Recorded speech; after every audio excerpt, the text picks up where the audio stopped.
Summarise करा है, बहुत ही बढ़िया सर, ग्रेट ग्रेट, बहुत बढ़िया। हर्षित, ईशानी, मेघा, ओहो मेघा ने तो पूरा समराइज कर दिया, वेरी गुड। श्रुति, वेरी गुड। बालविका, प्रिया, अनुभव, ग्रेट। दीपक, बहुत ही बढ़िया। तुम सब लोग को अच्छा बच्चा अवार्ड दिया जाता है। खुशबू, वेरी नाइस। तो ये कौन है? उदयवाल, पूरा करना समराइजेशन, इतना छोटू सा summarization. Yuvraj, very good. Kirti, very good. Rahul, very good. Tania, very good, बहुत ही बढ़िया। तो तुमको अच्छा बच्चा अवार्ड दिया जाता है, ओके, और वो तुम्हारे घर पे डिलीवर होगा जल्दी जल्दी कोरियर कंपनी के साथ, ओके। तो इसका इंतजार करो, जल्दी आता है वो, बहुत जल्दी। क्विक सर्विस है उसकी, सर 1.5 साल से चॉकलेट नहीं पहुंची है, बहुत क्विक सर्विस है बाबा, okay. Alright, so let us get back to business. Alright, those of you आज जिनकी पहली क्लास है, पहली बात तो आप सब लोगों का बहुत बहुत स्वागत है। और दूसरी बात है, जो लोग पहले से थे उनके लिए एक और बार recap, please watch the previous class videos at least 3 times each. Sir 2 घंटे की क्लास है, 3 बार देखना, 6 घंटा एक्स्ट्रा लगाना है, मतलब बिल्कुल सही बात है, ताकि तुम्हें सब्जेक्ट समझ में आए। कोर्स खत्म करने से कोई एग्जाम नहीं पास होता, सब्जेक्ट समझने से एग्जाम पास होता है। Are you understanding? Especially if joining in the middle of the course, make sure all the previous sessions are thoroughly revised before you come to the class. Read NCERT books class 6 to 12. Sir पढ़नी है, बहुत जरूरी है। 6 से 12 के NCERT जरूरी पढ़नी जरूरी है। Continue reading लक्ष्मीकांत, मुझे कोई प्रॉब्लम नहीं है। Read newspapers, द हिंदू और Indian express every day. Every day का मतलब एवरी डे होता है सर, एवरी डे मतलब रोज, रोज मतलब रोज। रेगुलर डाउट सेशंस होंगे, ओके, जैसे आज शाम को भी होगा, स्पेशल क्लास के फॉर्म में होगा, ओके। वो मैं तुमको बार बार डाउट सेशन पूछूंगा, वो कोई टेंशन नहीं। Maintain decorum and discipline in the class, ये बहुत जरूरी है। Any disturbing, any foul, any personal political comments will not be tolerated. Intra talk मत करो, तुम लखनऊ से हो क्या, तुम कानपुर से हो क्या, अरे तुमने कितना पढ़ लिया क्या, अरे बहन तुझे सब्जेक्ट समझ में आता है क्या, सिद्धार्थ सर अच्छे है क्या, मृणाल सर बुरे है क्या, ये सब टाइम पास यहाँ पे मत करो। I will block you mercilessly. Make running note of the class, no PDF shall be shared unless deemed really necessary by the educator. ये बहुत जरूरी बात है, जो भी मैं बोलता जा रहा हूँ उसके रनिंग नोट्स बनाते चले जाओ। सर हम तो एक हाथ में कॉफी लेकर बैठे हैं, सोचा सिद्धार्थ सर बोलेंगे हम सुनेंगे, बेटा ये मुशायरा नहीं चल रहा, ओके। तुम बैठ के अपने क्लास अटेंड करो और एक एक वर्ड के नोट्स बनाओ। Being late for the class will adversely affect your understanding of the subject. Maintain punctuality।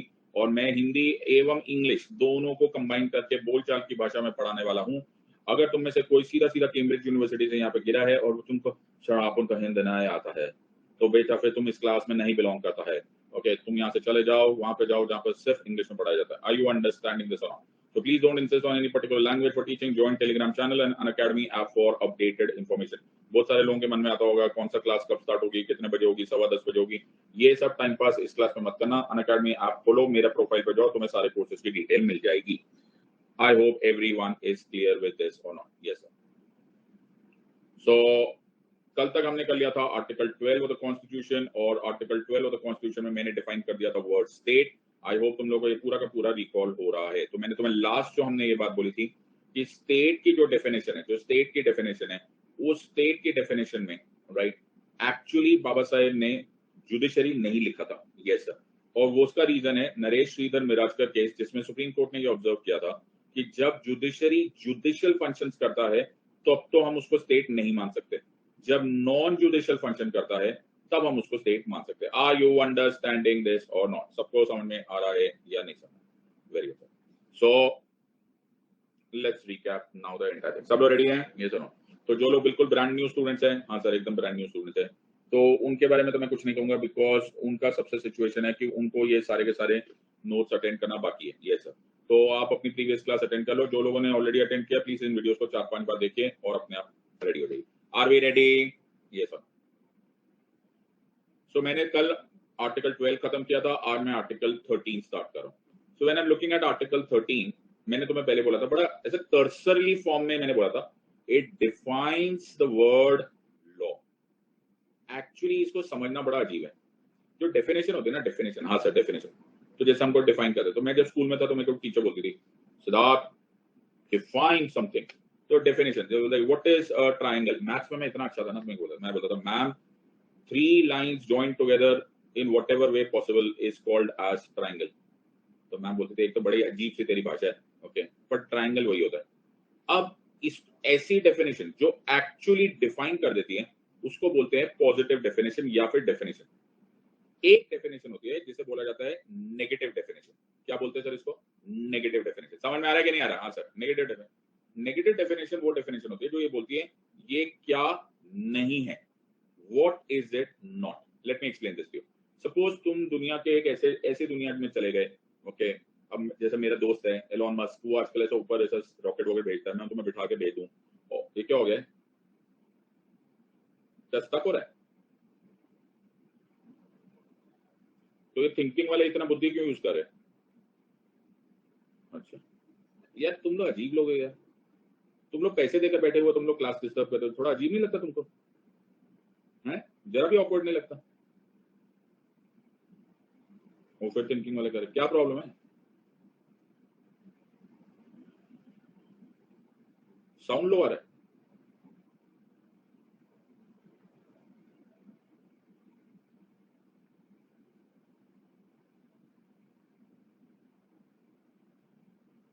अजीब लोग है यार। मतलब यूपीएससी ने भी है ना टाइम पास लोगों को बाहर निकाल देना चाहिए। अब चलो ध्यान से पढ़ाई करो। ओके, एक तो तुम्हारा नसीब अच्छा, तुम्हें मैं पढ़ा रहा हूँ, ऊपर से टाइम पास करे, साउंड लो आ रहा है, ये आ रहा है, वो आ रहा है। पढ़ना नहीं तो चले जाओ यहाँ से। ओके, ध्यान से सुनो भैया। सो जो बेचारे सीरियस कैंडिडेट है उनका करियर क्यों बर्बाद करे हो यार? उनकी लाइफ क्यों बर्बाद करे हो? यहाँ पर बैठे हुए बहुत सारे लोगों के माँ बाप ने लोन लेकर पास अनअकैडमी ज्वाइन किया है, कोई अपनी सेविंग से ज्वाइन करवा रहा है, कोई अपनी दाल रोटी को कम करके पढ़ रहा है। तो उनको जरा भी अजीब नहीं लगता यार उन सीरियस स्टूडेंट्स की जिंदगी पर वो इफेक्ट डालते हो यार? थोड़ा तो यार सोच लो यार, थोड़ा तो सोचो यार, think about it. Okay, so there is a negative definition. Negative definition means what is not. तो मान के चलो ऐसी एक दुनिया है, ओके, मान के चलो कि ऐसी एक दुनिया है जहां पर दो ही कलर है। अच्छा, कौन से कलर है सर? एक कलर है ब्लैक और एक कलर है व्हाइट। यस सर, एक कलर है ब्लैक। और मैं तुम्हें पूछूं हाउ विल यू, सिर्फ दो ही कलर है दुनिया में, व्हाट इज ब्लैक? तो तुम क्या आंसर दोगे? तो तुम क्या आंसर दोगे? तुम क्या आंसर दोगे? Very good sir, what is black? Black is something which is not white. Yes और नो? अरे हाँ सर, सबको सामने आ गया नहीं? Yes sir. और उसी तरह से okay, what is white? Sir, white is something which is not black. Yes और नो? Are you understand? ऐसी डेफिनेशंस को नेगेटिव डेफिनेशन बोला जाता है। क्या बोला जाता है सर ऐसी डेफिनेशन को? Negative definition. पल्ले पड़ रही है नहीं पल्ले पड़ रहा? सबको समझ में आ गया? Yes sir. So article 13 law की पॉजिटिव डेफिनेशन नहीं दे रहा। क्या बोल रहे हो सर? पॉजिटिव डेफिनेशन नहीं, आर्टिकल 13 लॉ की नेगेटिव डेफिनेशन दे रहा है। मतलब sir, it is telling us what is not law. What is not law. तो अब मैं जैसे जैसे बोलता जा रहा हूं उसको बोलना स्टार्ट करो, ठीक है? सब लोग चिल्ला चिल्ला के बोलो, पीछे पीछे। ओके, एनी ऑर्डर लिखो, बोलो सर। बोल रहे हैं सर, चिल्ला के बोलो बेटा, मेरे को सुनाई नहीं दे रहा। अच्छा अच्छा, any order, any action, any legislation, any amendment. अभी के लिए अमेंडमेंट भी लिख लो। ओके, मैं फिर बोल रहा हूं, any order, any action, any legislation, any amendment विच। बोल रहे हो नहीं बोल रहे हो? हाँ सर बोल रहे हैं यार, चिल्ला रहे हो नहीं चिल्ला रहे? पड़ोसी को आना चाहिए। Any order, any action, any legislation, any amendment which violates. बोलो सर, बोल रहे हैं वायोलेट्स। अरे बोलो सर, मम्मी घर में आ गए, रूम में आ गई, क्या हो गया बेटा? कौन वायोलेट वायोलेट हो गया? वायोलेट्स अब्रिजेस, अब्रिजेस। बोल रहे हो? हाँ सर बोल रहे हैं। और कॉन्ट्रावीन्स। सर ये कैसे कैसे शब्द है? Violates, abridges or contravenes anything, anything in part 3 of the constitution. In part 3 of the constitution. Part 3 बोले तो सर, पार्ट 3 बोले तो फंडामेंटल राइट्स। ओके, इज, होए होए, मोमेंट ऑफ ट्रुथ आ रहा है, क्या हुआ? उड़ी बाबो, सबको समझ में आ रहा है या नहीं? सर पहले बताओ ये तीन वर्ड्स का मतलब क्या है? वायोलेट्स, अब्रेजेस और कॉन्ट्रावीन्स लीगल वर्ड्स है जिसका एक्चुअली मतलब है टच भी नहीं करने का। क्या मैंने बोला? टच भी नहीं करने का, आजू बाजू भी नहीं आने का। Are you understanding? You can not touch part 3 of the constitution. यहां तक बात सबको समझ में आ रही है या नहीं समझ में आ रही? Everyone is understanding this part? सब लोग चिल्ला के बोलेंगे, any order, any action, any legislation, any amendment which violates, abridges or contravenes anything in part 3 of the constitution is not law. Say the word, it is not law. मतलब इसको छोड़ के बाकी सब is law. Are you understanding this और not? सबको समझ में आ गया है या नहीं? Everyone has understood this part. सबको समझ में आ गया? Yes or no? Everyone, सब लोग चिल्ला के बोलेंगे yes sir. Any order, any action, any legislation, any amendment which violates, abridges, contravenes anything in part 3 of the Constitution is not law. बाकी सब law है. Are you understanding? So अगर तुम इसको आर्टिकल 13 से पढ़ो, अगर तुम इसको आर्टिकल 13 से पढ़ो तो ये तुमको बहुत क्लियरली समझ में आ जाएगा। कैसा सर? कैसा कैसा? So अब हम पढ़ेंगे आर्टिकल 13, और अगर तुम आर्टिकल 13 पढ़ोगे तो तुम चक्कर खा के गिर भी सकते हो, तो मैं तुम्हें गिराना नहीं चाहता, लेकिन फिर भी तुम पढ़ सकते हो। तो मैंने तुम्हारे लिए लाइफ कितनी सिंपल कर दी, तुम्हें इससे अंदाजा हो जाएगा। Article 13 says laws inconsistent with or in derogation of the fundamental rights. All laws in force in the territory of India immediately before the commencement of this constitution, insofar as the state shall not make any law which takes away or abridges the rights conferred by this part, and any law made in contravention of this clause shall to the extent of contravention be void. In this article, unless the context otherwise requires, law includes any ordinance, order, bylaw, rule, regulation, notification, custom, usages having in the territory of India the force of law. Laws include laws passed by the legislature, competent authority, फलाम फलाम फलाम फलाम फलाम। Sir हम चलते हैं sir, article 13 पढ़ने के बाद ना घर चलते हैं sir. Okay, are you understanding this और नॉट? सबको समझ में आ रहा है या नहीं समझ? ओके, सो सबसे सिंपल सर, अच्छा वो सर आपने बता दिया, वरना आर्टिकल 13 पढ़ते पढ़ते फ्राइडे तो 13 हो जाता। Okay, so the long and short of the story is that any order, any action, any legislation, any amendment, okay, तो इसको ऐसे याद रख सकते हो, Ola Ola. Okay, any order, any legislation, any action, any amendment। Sir मैं Ola में चढ़ के आया था। ओके, बहुत महंगी। Are you understanding this one? So any order, any legislation, any action, any amendment which violates, abridges, contravenes anything in part 3 of the Constitution is not law. Are you understanding this or not? अब इसमें 3-4 question difficult आ सकते हैं। Okay, अब सुनो, इसमें 3-4 question confusing आ सकते हैं, जो कि एक्चुअली तुम सीधा यहां से भी याद कर सकते हो। तुम्हें पूछा जाएगा यहाँ पर लॉ का मतलब क्या है। ओके, यहाँ पर लॉ वर्ड किस चीज को इंक्लूड कर रहा है? तो लॉ वर्ड सब कुछ इंक्लूड कर रहा है। सब कुछ बोले तो, सब कुछ बोले तो ये लाइन रख लो, कौन सी?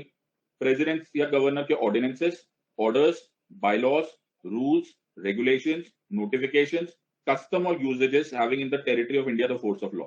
ये रट लोगे? हाँ सर, रट लिया। Are you understanding this part? सबको समझ में आया या नहीं? यार मेरे को है ना, ये रिपीट करने को मत बोला करो यार, दोबारा वीडियो देख लो। ओके, मैं तुम्हारे च्यवनप्राश की डेफिशिएंसी का कुछ नहीं कर सकता। Okay everyone, alright, so everyone you have to be very sharp in my class. तुमको जो पढ़ाया जा रहा है वो 24 कैरेट रॉक सॉलिड है। अपना लेवल बढ़ाओ, मेरा लेवल मत घटाओ। Are you understanding this part? तो अपना लेवल बढ़ाने का टाइम आ गया, मेरा लेवल घटाने का मत कोशिश करो बाबा। Okay, are you understanding? नहीं समझ में आया तो 3-4 बार वीडियोस देखो, और अगर वो भी नहीं समझ में तो च्यवनप्राश खाओ और एनसीईआरटी पढ़ो। ओके एवरीवन, सो इससे सिंपल मैं नहीं पढ़ा सकता, अपना लेवल बढ़ाओ। So any order, ordinance, order, bylaw, rule, regulation, notification, custom or usages having in the country, the territory of India, the force of law। ये याद रहेगा? हाँ सर, सबको समझ में आ रहा है या नहीं आया? तुम्हें ये क्वेश्चन आ सकता है। ओके, बाय लॉ वो होता है जो लॉ के साथ में कोई एक्स्ट्रा सप्लीमेंट्री लॉ निकाला जाता है, उसको बाय लॉ बोलते हैं। कभी तो एनसीईआरटी खोल के देख लो यार, कभी तो खोल लो यार। हाँ सर, सर आईएएस ऑफिसर बनेंगे सर, धमाकेदार एंट्री पढ़ेंगे सर। मैंने तो गॉगल्स भी खरीद लिए सर, स्मार्ट वाले गॉगल्स, एकदम स्मार्ट वाले गॉगल्स खरीदे सर मैंने। ओए होए, व्हाइट कलर की शर्ट भी खरीद ली। एनसीईआरटी फिटे मुंह कौन पढ़े? ओके, मैं तो सर रोज सर यही रोज शीशे में खड़े होकर धमाकेदार एंट्री की प्रैक्टिस करता हूँ। मैंने अपने पड़ोस में बोल दिया सब लोगों को, मुझसे डर के रहना। ओके, पढ़ाई नहीं करूंगा सर मैं। ओके, सारा दिन स्पैमिंग करूंगा, लेकिन एनसीईआरटी नहीं पढ़ूंगा मैं। ओके सर, वो देखो दुखी मन मेरे, सर आपकी डेफिनेशन हम आंसर राइटिंग में यूज कर सकते हैं। नहीं बेटा, ये मैंने वैलेंटाइंस डे के लिए बनाई है। हद हो गई है यार, मतलब ये वैलेंटाइंस डे पे यूज करना बेटा, हद ही है यार। वो दुखी हो गया, चौथी बार पूछ रहा है यार ये। ऑलराइट, सबको समझ में आ गया ये सुनो। ओके, तो तुम्हें ये क्वेश्चन आएगा, listen to me very carefully. मैं तुम्हें एक बात बता रहा हूं, listen to me very carefully. UPSC is a very powerful organisation. मेरी बात ध्यान से सुनो। UPSC is a very powerful organisation और अ वेरी विजिलेंट ऑर्गेनाइजेशन। मुझे 100% यकीन है कि यूपीएससी देख रहा होता है, उनको पता हो रहा होता है कि एक्चुअली पढ़ाया क्या जा रहा है एस्पिरेंट्स को। Okay, and I am 100% sure कि एटलीस्ट टॉप एजुकेटर्स और टॉप इंस्टीट्यूशंस को वो देखता होगा। उनको पता चल गया होता है कि हम लोगों ने कहां तक पढ़ाया होता है। वो उससे एक कदम आगे पूछने की कोशिश करते हैं। ओके, या फिर अलग पूछने की। मुझे हमेशा इस पॉइंट का डर लगा रहता है, कृपा करके कर लेना। ये याद रखना, लॉ की definition, ordinance, order, bylaw, rule, regulation, notification, custom, usages having the territory the force of law. Are you understanding? ये रट लेना, समझ लो कि नहीं समझ लो। मैं यूपीएससी को कभी भी सरप्राइज एक्सपेक्ट कर सकता हूं, so be very careful on this part. और वो क्वेश्चन पूछने लग गए। Are you understanding this part? अब तुमको यहाँ पर एक लाइन दिखाई दे रही होगी, सर दिखाई नहीं दे रही है, हमको दिख रही है। मैंने तुम्हें अमेंडमेंट पढ़ाया था, लेकिन फिर ये आया, nothing in this article shall apply to any amendment of this constitution made under article 368। Sir अभी तो आपने बोला था कि अमेंडमेंट है, हाँ, क्योंकि ओरिजिनली ये नहीं था, लेकिन ये अमेंडमेंट वाला काम मैडम इंदिरा गांधी ने किया था 24th कॉन्स्टिट्यूशनल अमेंडमेंट एक्ट 1971 से। तो उन्होंने इस अमेंडमेंट्स को इसमें से निकाल दिया था। आर यू अंडरस्टैंडिंग दिस और नॉट? सबको समझ में आ रहा है या नहीं सर? तो मैं तुम्हें बिल्कुल टॉपर बना रहा हूं। तो ये 368 sub clause 4 24th constitutional amendment act 1971 से आया था कि nothing in this article shall apply to any amendment of this constitution made under article 368। तो हमारा ओला जो था ना, ओला, हाँ सर, तो उसका एक ए उड़ गया। आर यू अंडरस्टैंडिंग दिस और नॉट? सबको समझ में आ रहा है या नहीं? किसके वजह से उड़ा था sir? 24th constitutional amendment act 1971। सबको समझ में आ रहा है या नहीं समझ? सर ये तो सच में ओला बन गया। सर अब सुनो मेरी बात, हाँ सर, रेडी? सबको समझ में आ रहा है? तो बेटा तुम्हारा नसीब अच्छा, मैं तुम्हें कहां से कनेक्ट करके पढ़ा रहा हूं, पढ़ लो, ओके? टाइम पास मत करो। और मैं जितने भी स्पैमर्स आए हैं हमारी क्लास में, पहली बात तो मुझे बड़ा ताज्जुब होता है कि तुम लोगों को कोई पैसे देकर स्पैम करने के लिए भेजता है यार। फ्री में आके स्पैम किया करो ना बेटा, स्पेशल क्लासेस में, ओके? स्पेशल क्लास में पैसा देकर कौन स्पैम करता है यार?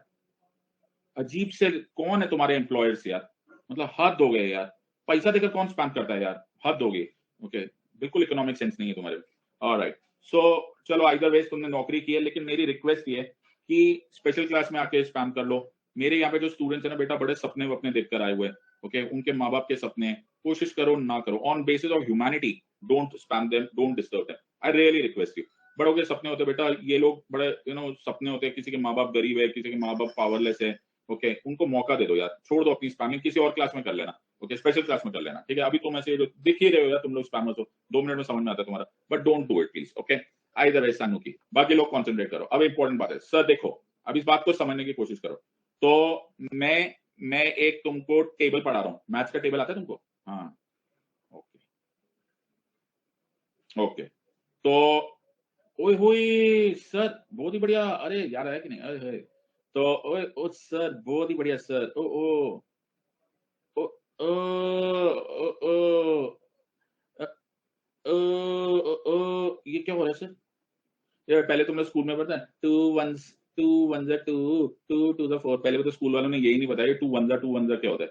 वो ऐसे नहीं होता, उसको ठीक से बोला कर। वो है two ones are two, two twos और टू टाइम्स आर, तो उसको ऐसे पढ़ना होता है। हमें पढ़ा पढ़ा two one two, two two the two, अरे टू वन जा क्या है बाबा? ये आई यू अंडरस्टैंड? पहले पहले तो ये यही ठीक कर दो यार, हमारे स्कूलिंग में हमें ये भी नहीं पता है, ओके? ये टू वन जा टू, टू द क्या होता है, ओके? वो ऐसे बोलते हैं, two ones are, two twos are, two threes are. इतना तक नहीं पढ़ाते यार, कम से कम यार स्कूल में यार ये भी नहीं पढ़ाते यार, हद ही हो गया यार। टू वन जा टू, पता नहीं क्या। मैंने अपनी मैम को बोला, मैंने कहा वन जा क्या होता है? तो बोली तू जा, या तो स्कूल से निकल, तू सुप्रीम कोर्ट जा, ओके? तो मेरे को स्कूल से निकाल दिया उन लोगों ने। आर यू अंडरस्टैंडिंग दिस और नॉट? तो टीचर को भी नहीं पता होता, सही बात है, वो टीचर बेचारे को भी नहीं पता होता ये टू वन टू टू, क्योंकि वो भी तो स्कूल से ही आई है, वो कौन सा मंगल ग्रह से आई है। तो यही सारा सिंपल होता है। अब इसको समझने की कोशिश करो। इसमें सर ये जो आपका वंजा ये तो समझ में आ गया, लेकिन ये ठीक है, ये ठीक है, ये गलत है। तो अब ध्यान से सुनो मेरी बात, ये एक्सेप्टेड है, ये एक्सेप्टेड है, ये वॉइड है, ये वॉइड है। सर क्या बोल रहे हैं? To the extent of it being wrong, it is void. Void मतलब नल एंड वॉइड, जीरो माना जाएगा, रॉन्ग माना जाएगा। पूरा नहीं रॉन्ग माना जाएगा, वो रॉन्ग माना जाएगा, वो वॉइड माना जाएगा जो गलत है। सर ये हमको समझ में आ गया? समझ में नहीं आया मेरे बच्चे तुमको, अब समझ में आएगा, ध्यान से सुनो। The state shall not make any law which takes away or abridges the rights conferred by this part. ध्यान से सुनना, any law made in contravention मतलब against this clause to the extent of contravention be void, बात समझ में आई या नहीं? जो पार्ट गलत है केवल उसको वॉइड माना जाता है। आर यू अंडरस्टैंडिंग दिस और नॉट? बेटा तुम्हें इतने प्यार से किसी ने ट्विंकल ट्विंकल लिटिल स्टार भी नहीं पढ़ाया होगा। आर यू अंडरस्टैंडिंग दिस और नॉट? सबको समझ में आया? तो पूरा लॉ नहीं, to the extent of contravention be held as void. सबको समझ में आ रहा है या नहीं आ रहा?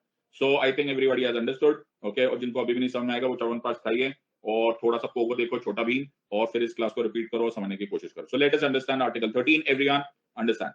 So no order or any action, any legislation which violates, abridges, contravenes anything in part 3 of the constitution, anything in part 3 of the constitution to the extent of contravention, will be held as void. बात समझ में आ रहा है या नहीं? Sir void नहीं बोलते इसको, ठीक है? इसके लिए अलग अलग वर्ड्स भी यूज किए जा सकते हैं। void के लिए अलग शब्द बोला जा सकता है अल्ट्रा वायरस। क्या बोल सकते हैं? अच्छा वर्ड क्या यूज कर सकते हैं? Ultra vires. सर ये लैटिन वर्ड है। अल्ट्रा वायरस का मतलब है अगेंस्ट और नॉट इन स्पिरिट। तो तुम क्या बोल सकते हो? No order or any order, any action, any legislation which violates abridges is ultra vires of the constitution. समझ में आया? तुमने ऐसे वर्ड लिख दिया ना तो एग्जामिनर तुमको घर आके बोलेगा बेटा चल मैं तेरे को अपनी गाड़ी में बैठा के मसूरी लेकर चलता हूँ। Are you understanding this part? Sir sir sir sir मैं ना स्टेट हूं, फिर मेरे में बड़ी ताकत है सर, मैंने बना दिया। क्या? मैंने एक ऑर्डर बना दिया, एनी एक्शन दे दिया, एनी लेजिस्लेशन कर दिया जो कि वायोलेट कर रहा है, ब्रिज कर रहा है, कॉन्ट्रावीन। क्या कर लोगे आप मेरा? आप तो मैंगो पीपल हो, क्या कर लोगे? बेटा मैं कुछ नहीं करूंगा। ये जब वॉइड बोलने की ताकत आर्टिकल 13 बोलता है ना, तो वो वॉइड करने की ताकत मिलती है under the power of judicial review. What is this power sir? The power of judicial review. ये कौन करता है सर? जुडिशियल रिव्यू करता है supreme court as well as the high court. So अब इस लाइन को समझो फिर से last time. Any order, any action, any legislation which violates, abridges, contravenes anything in part 3 of the constitution to the extent of the contravention shall be declared as void, shall be declared as void, shall be declared as ultra virus of the constitution by the Supreme Court and the High Court by the power of judicial review.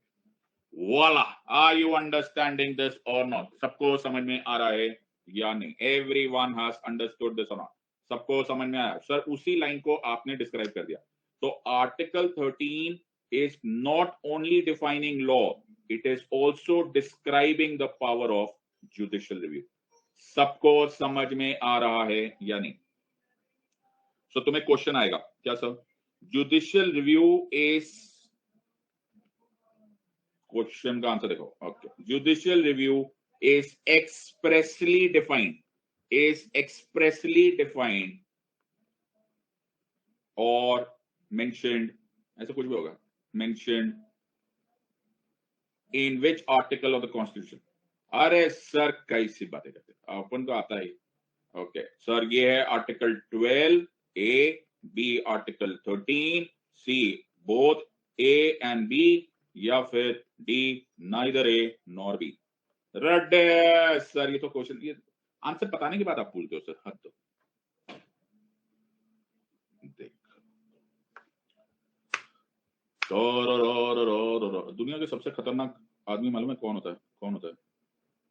जो समझने के बाद भी नहीं समझता। मतलब expressly word का मतलब होता है इन शब्दों को एक्चुअली लिखा गया हो। सर इन शब्दों को एक्चुअली कहीं नहीं लिखा हुआ। स्वास्थ्य पूजा जीत 1 2 3, प्रभात, कीर्ति, अभिलाषा, प्रांजल, नैश्विता, तनुश्री एंड सॉरी एक बात मैं भूल गया, sorry. So the point here is article 13, आप समझने की कोशिश करो, इसलिए बोलता हूं इन क्लासेस में 100% अटेंशन किया करो। एक्सप्रेसली जुडिशियल रिव्यू कहीं नहीं समझाया हुआ, लिखा हुआ, उसको समझाया हुआ है, उसको एक्सप्रेसली लिखा नहीं गया। एक्सप्रेस मतलब आपको कहीं पर वर्ड जुडिशियल रिव्यू दिख रहा है? नहीं दिख रहा। ओके, तो आर्टिकल 13 डिस्क्राइब्स जुडिशियल रिव्यू लेकिन it does not expressly mentions judicial review. बात समझ में आ रहा है या नहीं? इन अदर वर्ड्स इससे हमें समझ में आता है ये इंप्लाइड पावर है। सबको समझ में आ रहा है? अब तुम्हें समझ में आ रहा है कि लोग फेल क्यों हो जाते हैं UPSC? Are you understanding this part? सबको समझ में आ रहा है? तो फेल क्यों हो जाते हैं? द पॉइंट हियर इज क्योंकि वो पढ़ते नहीं है। तो सर ये जुडिशियल रिव्यू आया कहां से? बेटा ये जुडिशियल रिव्यू की कहानी बड़ी पुरानी है। ठीक है, अच्छा कहां से आया सर? तो जुडिशियल रिव्यू एक बहुत पुराना इवेंट हुआ था, ओके, और उसकी वजह से ये पावर आई थी, और वो पावर थी मार्बरी वर्सेस मैडिसन केस। कौन सा केस था sir? So it is a doctrine of judicial review. Words क्या है sir? Doctrine of judicial review. Doctrine मतलब क्या sir? Idea. Are you understanding? देखो वर्ड क्या है? It provides for the doctrine of judicial review. Are you understanding? So remember this कि judicial review की powers है सुप्रीम कोर्ट को under article 32 and high court को अंडर आर्टिकल 226। याद रखना, जुडिशियल रिव्यू दोनों कोर्ट्स को है, सुप्रीम कोर्ट को under article 32 and high court को अंडर आर्टिकल 226। लिख रहे हो नहीं लिख रहे हो? हाँ सर। तो सर ये जो आपने जुडिशियल रिव्यू की पावर्स है, ये कहीं से तो लाई होगी ना सर? हाँ, ये लाई तो थी, लेकिन ये अमेरिकन कॉन्स्टिट्यूशन से आई है। सर अमेरिकन कॉन्स्टिट्यूशन अमेरिका में लिखा था? नहीं, अमेरिका में भी नहीं लिखा था। ये एक्चुअली ओके, ये एक्चुअली एक केस था which was called as Marbury versus Madison case. कौन सा केस था sir? Marbury versus Madison case. कौन सा केस था सर?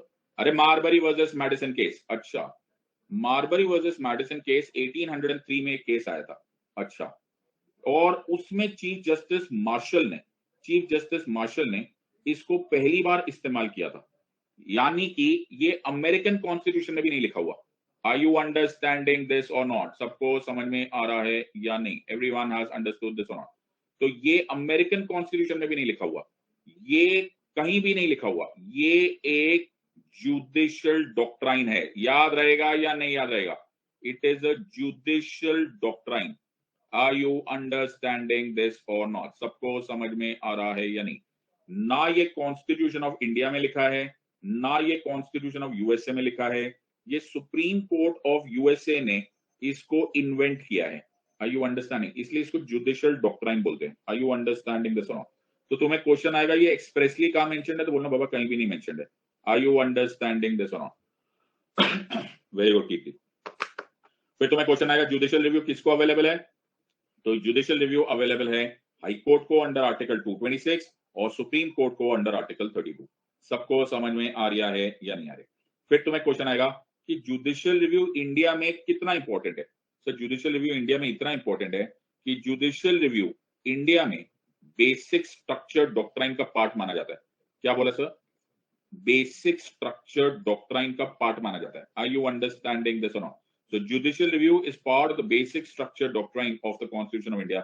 यानी कि दुनिया इधर की उधर हो जाए, तुम इसको नहीं हटा सकते। You cannot take it away. Are you understanding this or not? सबको समझ में आ रहा है या नहीं?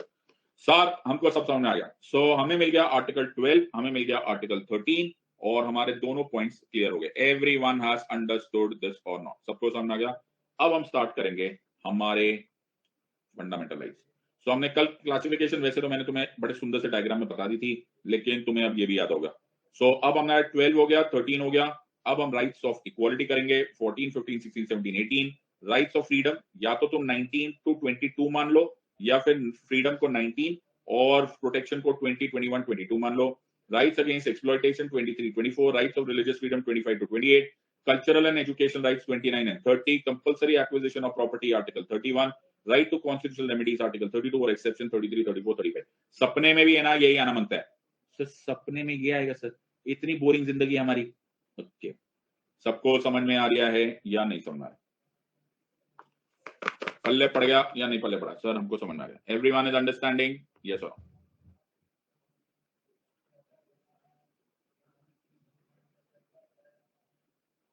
बहुत ही बढ़िया सर। अंकिता बोले मेरे सपने में भी आप पढ़ाते हो, हद हो गए सर। मेरे को ना सपने में आता था मेरा रिजल्ट, मैं हमेशा सोचता था मैं मैथ्स में पास हो गया, पर जब मेरी आंखें खुलती थी फिटे मुंह कुछ और ही आता था रिजल्ट। हद हो गया, मैंने सपने में रिजल्ट देखना ही बंद कर दिया। तो मैंने रात को सपने में, कसम था, ये रेजोल्यूशन निकाला। मैंने कहा सिद्धार्थ बेटा रात को ना सपने में रिजल्ट मत देखियो, जब आता है मैथ्स में उड़ जाता है तू। ओके, वैसे मैं मैथ्स में बहुत अच्छा था। Alright, so next is article 14। अब थोड़ी देर के लिए बैठो। तो मैं एक एक दिन एक डॉक्टर साहब से मिला। वैसे मैं खुद ही डॉक्टर साहब हूँ, लेकिन मेरे को आते वाता कुछ नहीं है। ओके, मैं डॉक्टर बाय डिग्री। ओके, तो मैं एक डॉक्टर को मिला, तो मैंने बोला मेरे को ना जुकाम हो गया। तो बोला अच्छा। तो मैं ना जुकाम के लिए डॉक्टर के पास गया, तो वो डॉक्टर ने ना मेरे को इतनी सारी दवाइयां लिख दी। बोला एलोवेरा ले ले, स्टीम ले ले, फलां ले ले, डमकान ले ले, स्प्रे ले ले, ये ले ले। मैंने कहा, कितनी दवाइयां ले? फिर मेरे को बोला नाक का एक्सरे कर ले, सीटी स्कैन कर ले। मैंने कहा कर क्या रहा है, जुकाम है बाबा, करना क्या है बाबा, है तो रिसर्च करा कि मेरे नोज पे, हाँ हद कर क्या। तो बोला बाबा तेरी बीमारी है, ओके, और हमारी ट्रीटमेंट है, तो अपन की ट्रीटमेंट ये है, ओके, और तेरी ये जो डिजीज है उसका ये इलाज है। तो मैं बाहर आया, बड़ा बड़ा महंगा डॉक्टर था, 5,000 रुपये ले गए उसने मुझसे। तो मैं बाहर आया, मैं बड़ा दुखी था। तो इतने में मेरे को एक और डॉक्टर देखा, बोला क्या कर रहा है।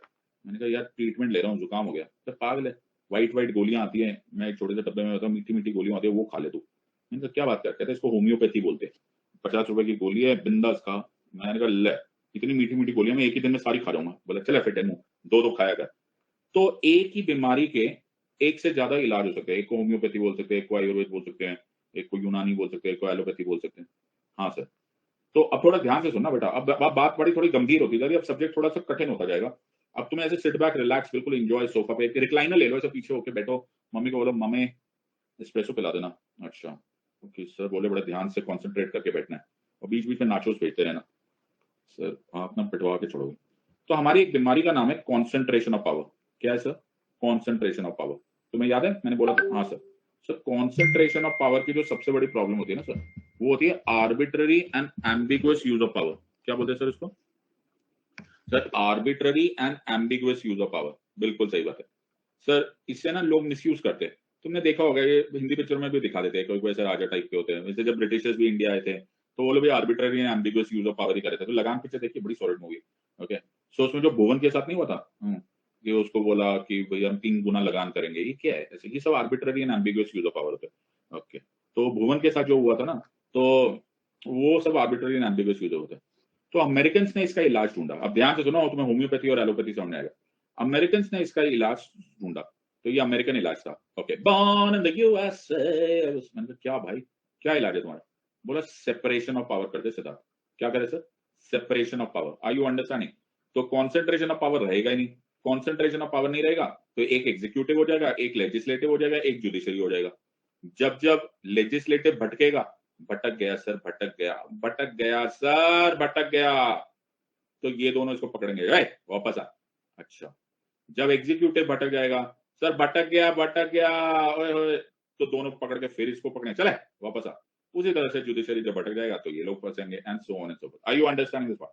इसको बोला गया doctrine of checks and balances. Are you understanding? क्या बोला गया sir? Doctrine of checks and balances. Are you understanding? सबको समझ में आ रहा है कि नहीं? तो ये अभी तुम्हें इतनी जल्दी समझ में नहीं आएगा, जब तुम्हारी शादी हो जाएगी तुम्हें पक्का समझ में आ जाएगा। क्या बात करो, हाँ, शादी के बाद हस्बैंड वाइफ एक दूसरे को चेक्स एंड बैलेंसेस से ही रोकते हैं। Okay, are you understanding? अभी तुम्हें इतनी जल्दी समझ में नहीं आएगा, बाद में पता चलेगा कि अमेरिकन मेथड बड़ा सक्सेसफुल होता है। ओके, तो ये जो तुम हॉस्टल में अभी हवा हवा ये कर रहे हो ना तुम लोग, ओके, बाद में ना चेक्स एंड बैलेंसेस हो जाएगा। 1 घंटा लेट तो हो घर पे, पता चलेगा तुमको। आर यू अंडरस्टैंडिंग दिस और नॉट? सबको समझ में आ रहा है या नहीं समझ में आ रहा है? एवरीवन हैज अंडरस्टूड दिस और नॉट? ओके, सो अब तुम्हें समझ में आया चेक्स एंड बैलेंसेस। तो चेक्स एंड बैलेंसेस पॉलिटी में नहीं होता बेटा, घरों में ही होता है। Are you understanding? ओके, तो बेटा फिर आना 1 घंटा लेट। वो इतने सवाल पूछे जाएंगे ना तुमसे, क्यों लेट आए, ट्रैफिक आज ज्यादा था क्या, गाड़ी स्लो चल रही थी क्या, फोन कहाँ था। तो इतना होगा ना, आदमी अगली बार से 9 बजे की जगह 8:55 पे घर पे होगा।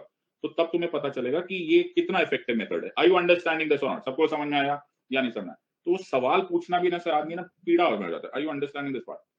सो अभी अभी तो तुम, अरे मुझसे, मैं तो बहुत हम्बल आदमी हूँ ना, मेरे से तो पूछते ही लोग। ओके, सबको समझ में आया? Yes sir. दूसरा तरीका ब्रिटिशर्स ने बोला, ब्रिटिशर्स बोला सिद्धार्थ यही बीमारी का हमारे पास दूसरा इलाज है। अब ध्यान से सुनना बेटा, ऐसा तुम्हें किसी ने नहीं पढ़ाया होगा, nobody would have told you this, now you will understand this, कि इसी बीमारी का एक और इलाज है। क्या बात कर रहे हो बेटा, ऐसा कनेक्शन तुमने जन्म में नहीं सोचा होगा। इसी बीमारी का एग्जाम्पल यूएसए ने इलाज ये निकाला, और इंग्लैंड ने इसी बीमारी का दूसरा इलाज निकाला, जिसे बोला गया रूल ऑफ लॉ। ओह बेटा, तुमने ये वर्ड सुना तो बहुत बार होगा, रट्टा भी तो बहुत बार होगा, लेकिन तुम्हें मालूम नहीं है कि ये एक दूसरे से कैसे कनेक्टेड है। So what is rule of law? Rule of law बोलता है कि सबसे ऊंचा, सबसे बड़ी ताकत स्टेट नहीं होता, राजा नहीं होता, लॉ होता है। Are you understanding this part? समझने की कोशिश करो, listen to me very carefully. Okay, आमतौर पे कॉन्सेंट्रेशन ऑफ पावर का मतलब क्या होता है? सर राजा बोलता है मैंने जो बोल दिया वही कानून है, वही कायदा है। Are you understanding? इसको बोलते हैं rex lex. The king is the law. क्या मैंने बोला? King is the law. जब इंसान खुद को ही, राजा खुद को ही कानून समझने लग जाए तो वो क्या करेगा सर? वो करेगा arbitrary and ambiguous use of power.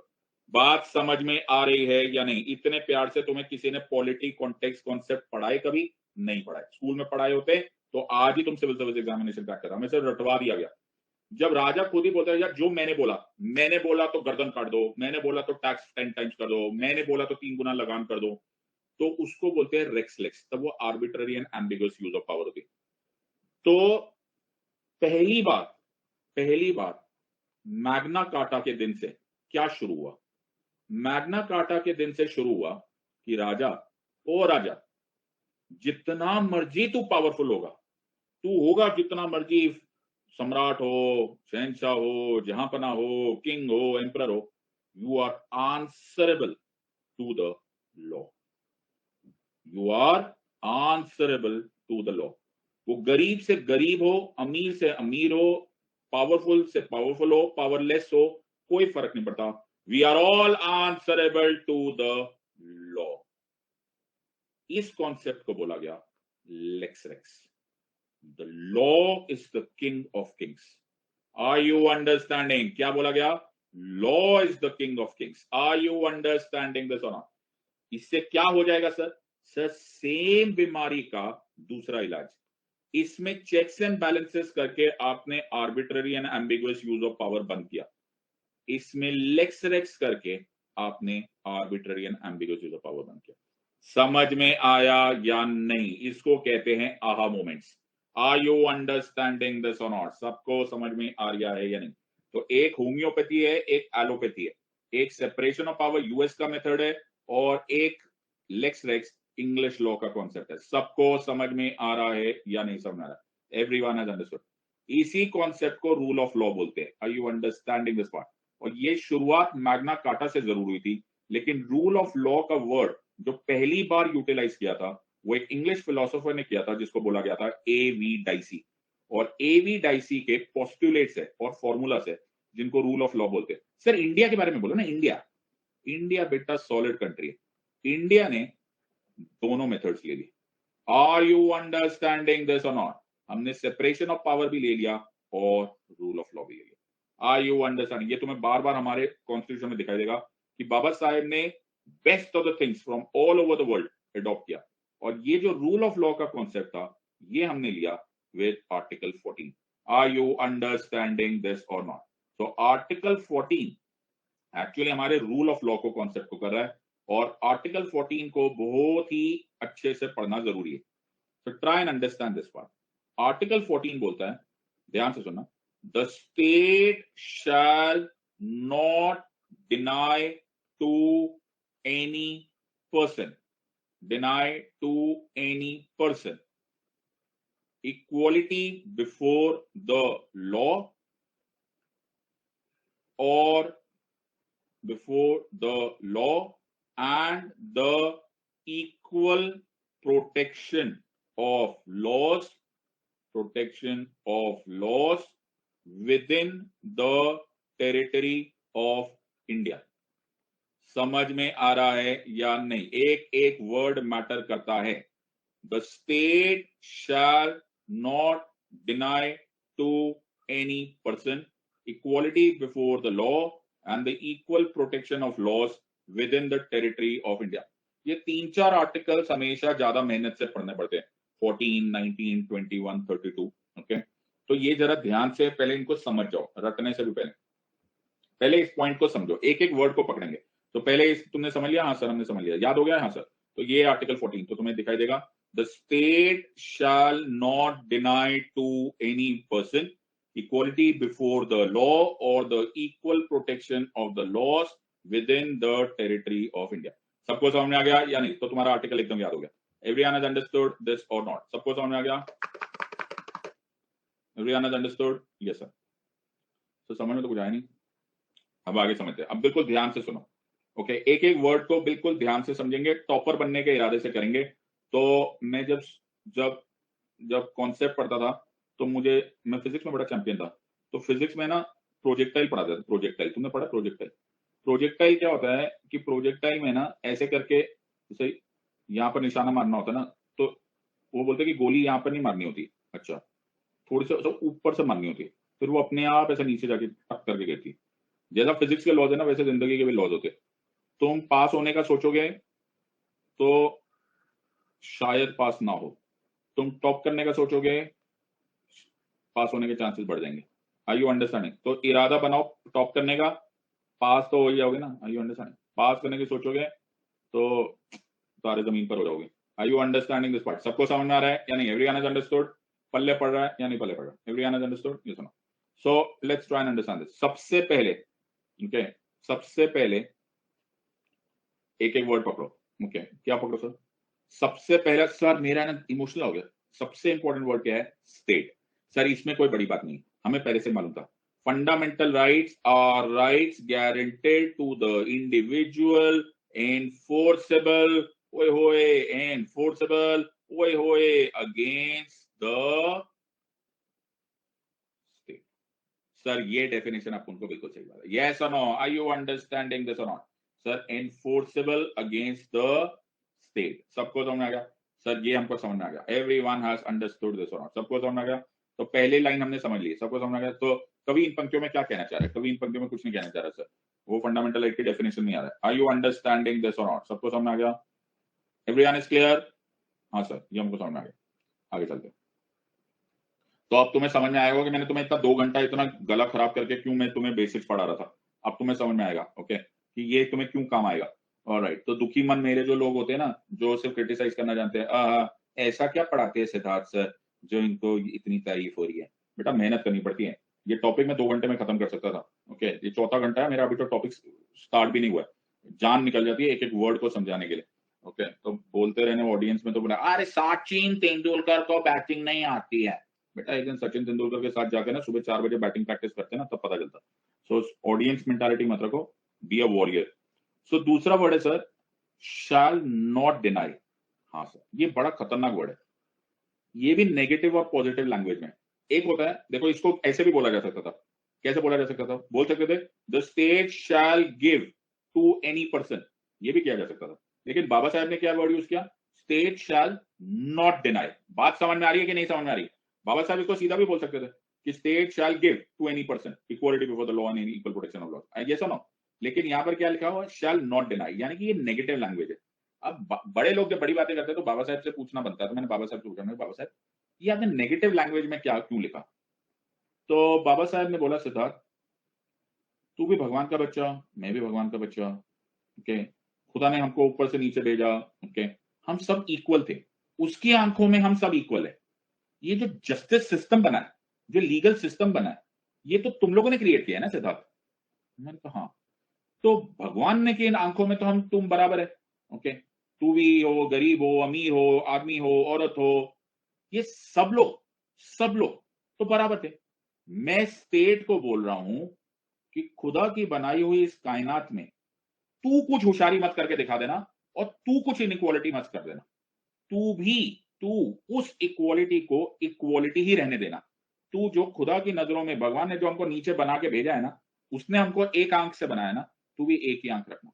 In other words you will not interfere with natural equality और द नेचुरल जस्टिस। बात समझ में आ रही है? Do you understand the weight of this line?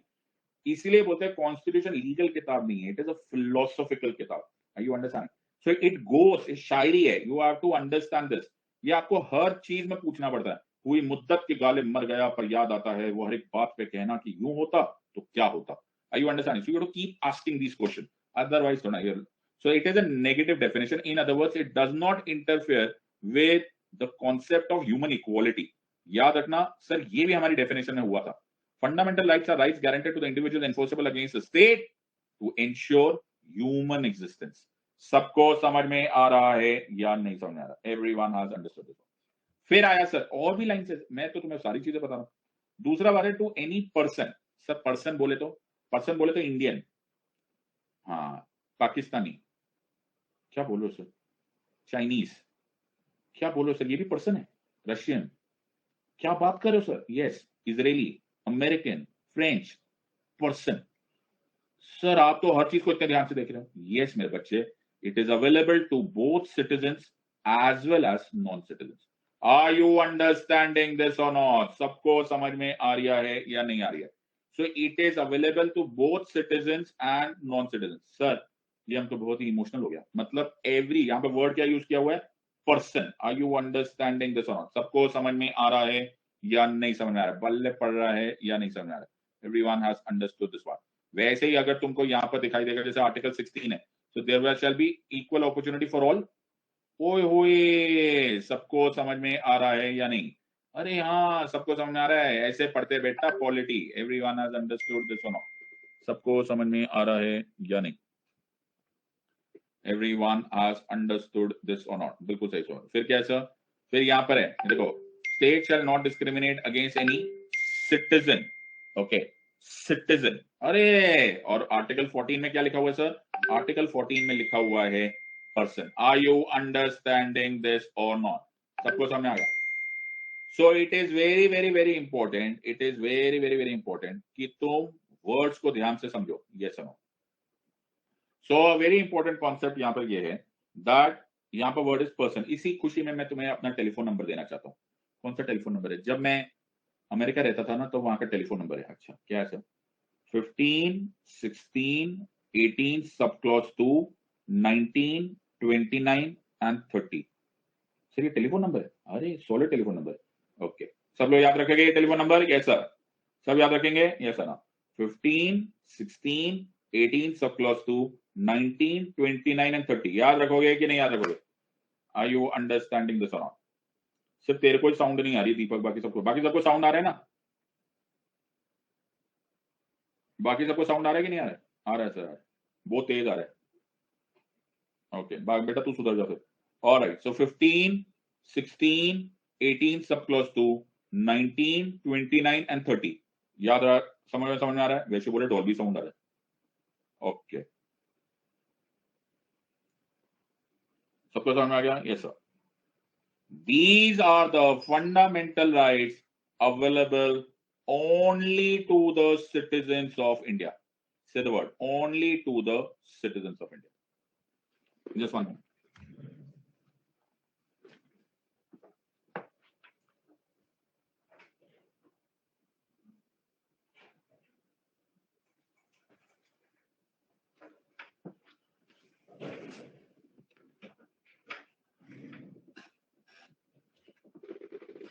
सबको समझ में आ गया? So fundamental rights which are available only to the citizens of India. सबको समझ में आ गया?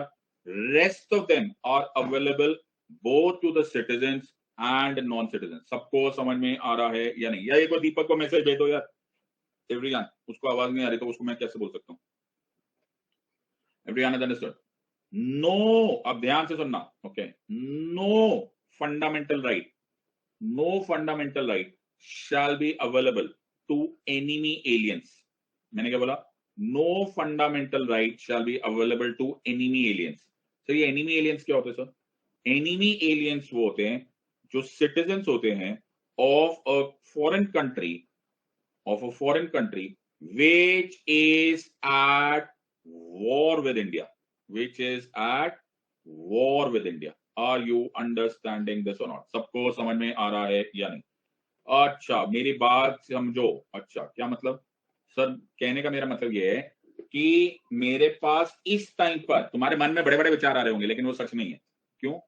पाकिस्तान के लोगों को आज तुम एनिमी एलियंस नहीं बोल सकते, चाइना के लोगों को आज एनिमी एलियंस नहीं बोल सकते।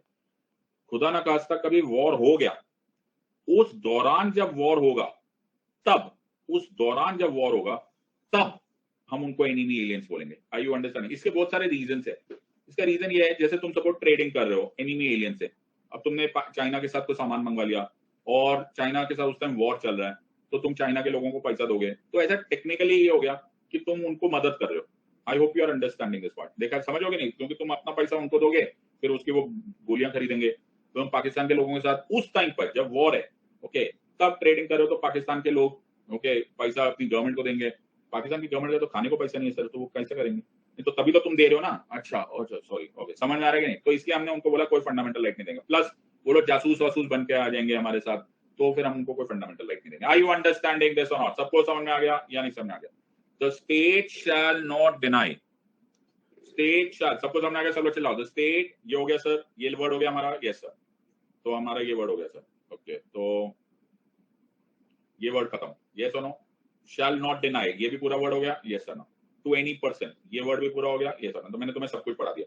Are you understanding? यूपीएससी का पूछो, पूछ लो, जो पूछना पूछ लो, हम पूरा का पूरा कॉन्स्टिट्यूशन ही रट खाएंगे। Are you understanding? और समझ भी जाएंगे, हमें फिलोसफी भी समझ में आ गई। अब पूछो जो पूछना है। Are you understanding? Sir UPSC को ऐसा नहीं बोलते सर, वो और कुछ पूछ लेंगे, जो मर्जी पूछना पूछ लो, अपन नहीं डरते। आर यू अंडरस्टैंडिंग दिस और नॉट? सबको समझ में आ रहा है कि नहीं समझ में आ रहा है? Everyone has understood this point. तो हम मेहनत कश इस दुनिया से जब अपना हिस्सा मांगेंगे, एक बाग नहीं, एक खेत नहीं, हम सारी दुनिया मांगेंगे।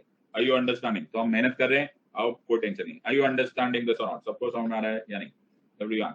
तो 2-2 घंटे, 1-1 घंटा अगर हम एक-एक आर्टिकल को कर रहे हैं तो हमारा हक है, बिल्कुल सही बात।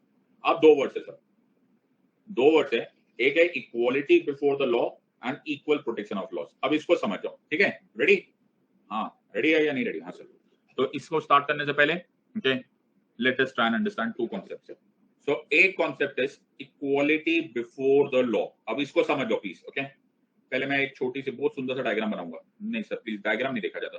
अरे रुको ना यार, इतना सुंदर डायग्राम बना दो।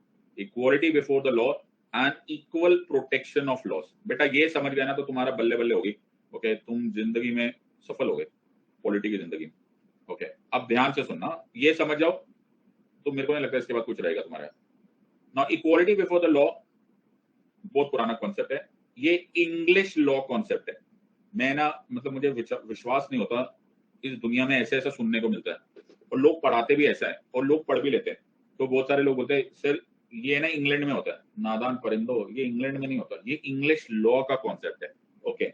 पता नहीं ऐसे ऐसे लोग पढ़ा के ना बेचारा वो यूपीएससी वालों को के एग्जाम एस्पिरेंट्स को भेज देते, जा बेटा जा, जी ले अपनी जिंदगी। फिर वो यूपीएससी उनका ऐसे ऐसा क्वेश्चन पूछते हैं ना कि भैया कहीं पे नहीं रहते। इंग्लिश लॉ, जैसे ग्रीक लॉ है, इस्लामिक लॉ है, लैटिन लॉ है, रोमन लॉ है, अमेरिकन लॉ है, ऐसी थ्योरीज है। इंग्लिश लॉ का मतलब ये नहीं है कि वो इंग्लैंड में ही होता है। Are you understanding? तो ऐसे इंग्लैंड में जो लॉ इमर्ज किया, जैसे हमारे लॉ है, वैदिक लॉज है, ऐसे लॉज है कि वो उस तरह से ये इंग्लिश लॉ है। तो इसको इंग्लैंड का लॉ मत समझ लेना। बड़ा यार बड़ी ट्रेजेडी है, मेरी क्लासेस दूरदर्शन पे पढ़ाई जाए यार। ऑलराइट सर, सो ये जो इंग्लिश लॉ है, ठीक है, ये जो इंग्लिश लॉ है, ये इस लॉ के अनुसार इक्वालिटी बिफोर द लॉ का कॉन्सेप्ट है। Equality before the law negative concept है। क्या बात कर रहे हो सर, नेगेटिव है? हाँ, नेगेटिव इसलिए बिकॉज ये नो से बोले, नो। अब समझ में आ रहा है नेगेटिव का मतलब क्या होता है? हाँ sir, no. There shall be no discrimination in the eyes of law. मैंने क्या बोला? There shall be no discrimination in the eyes of law, in the eyes of law based upon status और position।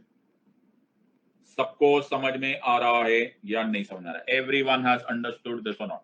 So there shall be no discrimination in the eyes of law based upon status और position। Sir ये हमने बहुत बचपन से देख रहा होता, अमिताभ बच्चन की पिक्चर में भी आया था।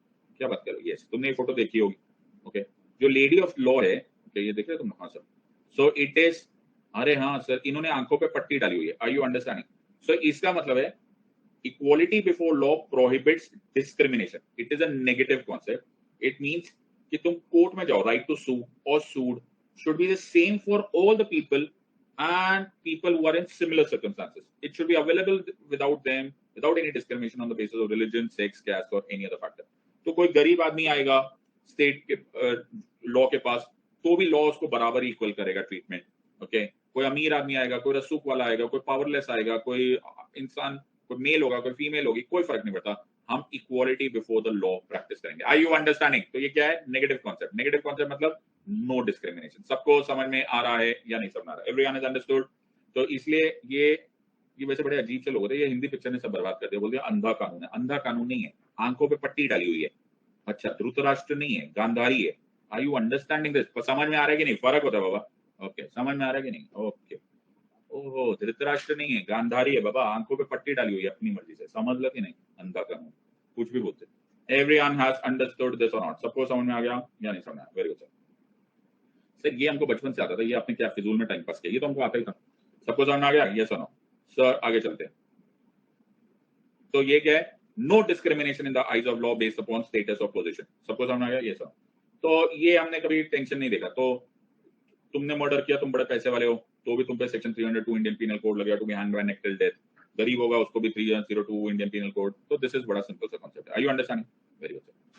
तो मेरे को ये कॉन्सेप्ट बहुत अच्छा लगा सर, इसमें कोई प्रॉब्लम नहीं है। नहीं, प्रॉब्लम है, मान के चलो।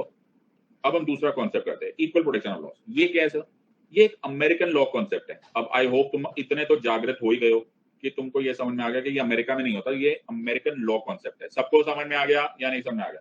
तो थोड़ा तो एजुकेटेड हुए कि नहीं हो सर, वो पुराने में से निकले कि नहीं है सर? सो ये इंग्लिश लॉ कॉन्सेप्ट है, ये अमेरिकन लॉ कॉन्सेप्ट है।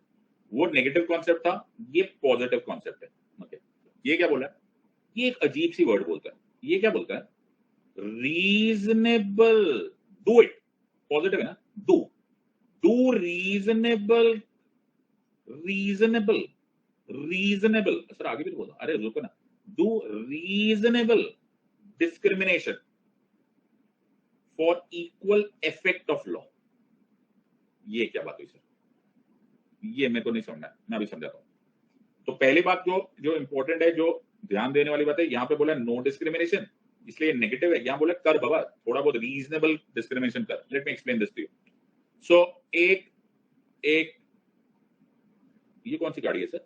अरे बहुत महंगी गाड़ी है। अच्छा, 5 करोड़ की गाड़ी है ये। क्या बात कर रहे सर?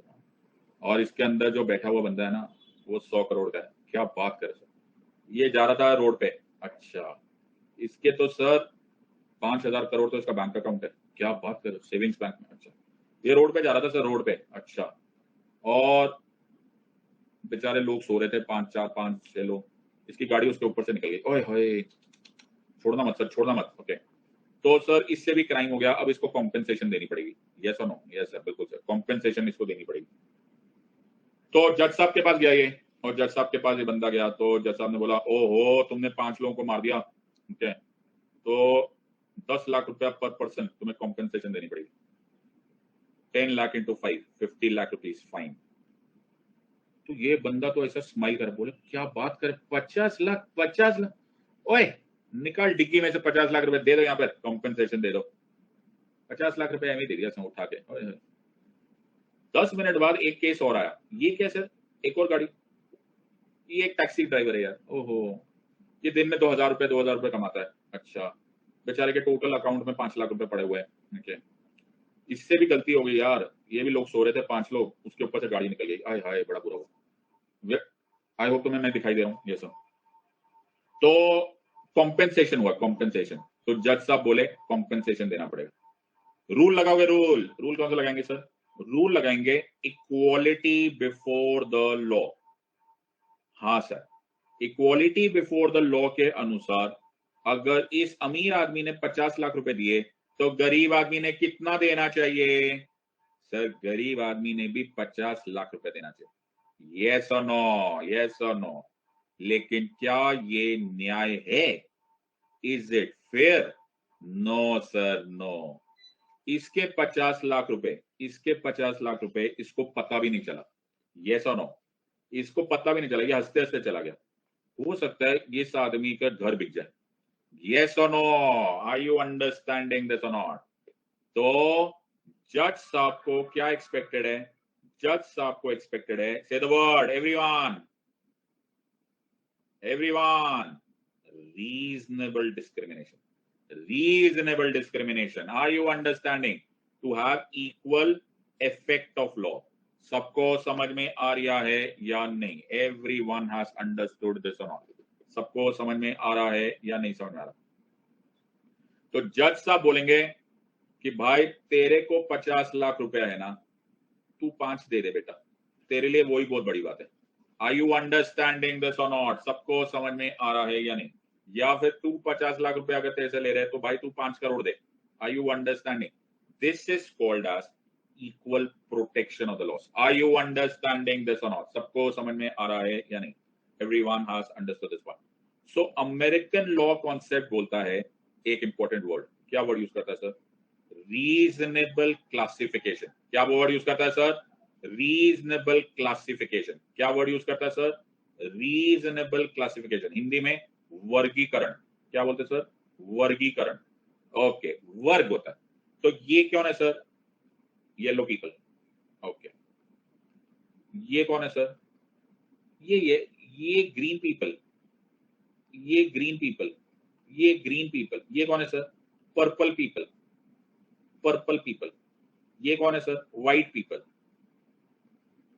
सर ये क्लासिफिकेशन हुआ है, क्लासिफिकेशन नहीं करना बेटा, रीजनेबल क्लासिफिकेशन करना। आर यू अंडरस्टैंडिंग दिस और नॉट? तो on the basis of yellow, green, purple, orange, race, religion, caste, ये नहीं करना है। वो अगर करोगे तो वो गलत होगा। उसको बोलते हैं क्लास लेजिस्लेशन। क्या बोलते हैं उसको? Class legislation. क्लास लेजिस्लेशन के अनुसार सपोज क्लास कि येलो आदमी ने मर्डर किया तो भैया उसको सजा नहीं है, व्हाइट ग्रीन ने किया तो उसको सजा है, ये अलाउड नहीं है। आर यू अंडरस्टैंडिंग दिस और नॉट? सबको समझ में आया या नहीं? This is not allowed. What is allowed is reasonable classification. Example दो सर, एग्जांपल। तो एक बच्चा है, अच्छा 10-12 साल का बच्चा है, ओके, क्रिकेट खेल रहा था, ओके, सामने वाले ने बॉलिंग करी, बॉल आकर उसके स्टंप पे लगी, आउट हो गया, दोनों में झगड़ा हो गया, उसने स्टंप उठा के गलती से उठा के अपने बॉलर को मार दिया, मर गया वो। सर जुवेनाइल है, सर जुवेनाइल है, गलती हो गई सर, जुवेनाइल है। उसको उठाकर वैसे ही सजा थोड़ा ना दे दोगे जैसे एडल्ट की होती है। हाँ, तो आपने क्या बनाया? Juvenile justice act, reasonable classification. Sir schedule caste, schedule tribes, okay, schedule caste, schedule tribe, ये हमारे सोशल ऑर्डर की वजह से पीछे छूट गए, इनके ऊपर बहुत सारा अत्याचार होता है, तो इनके लिए अलग लॉ बना सकते हैं, बिल्कुल। Schedule caste, schedule tribe prevention of atrocities act of 1989, ये अलाउड है। Sir women, sir women, women हमारे सोशल ऑर्डर में पीछे छूट गई, उनके ऊपर बहुत सारा अत्याचार होता है, डाउरी मांगी जाती है, डोमेस्टिक वायलेंस होता है, उनके लिए अलग लॉ बना सकते हैं? हाँ बिल्कुल बना सकते हैं। Domestic violence act, section 498A, etcetera etcetera, ये सब क्या है? ये सब रीजनेबल क्लासिफिकेशन। सबको समझ में आ रहा है या नहीं? Sir Hindus, Buddhists, Jain, Sikhs, Christians, Parsis, जो कि एक रिलीजियस माइनॉरिटी है from 3 countries, Pakistan, Afghanistan and Bangladesh, on or before 31 December 2014। Sir इनका हालत बहुत खराब है सर, इनके लिए थोड़ी सी अमेंडमेंट कर सकते हैं, सिटीजनशिप अमेंडमेंट एक्ट 2019 में, बिंदास कर सकते बेटा, आर्टिकल 14। सबको समझ में आ रहा है या नहीं? Everyone has understood this or not? Everyone, पल्ले पड़ा, पढ़ना कैसे होता है सब्जेक्ट को, कनेक्शन देखा कहां से कहां ले आया मैं।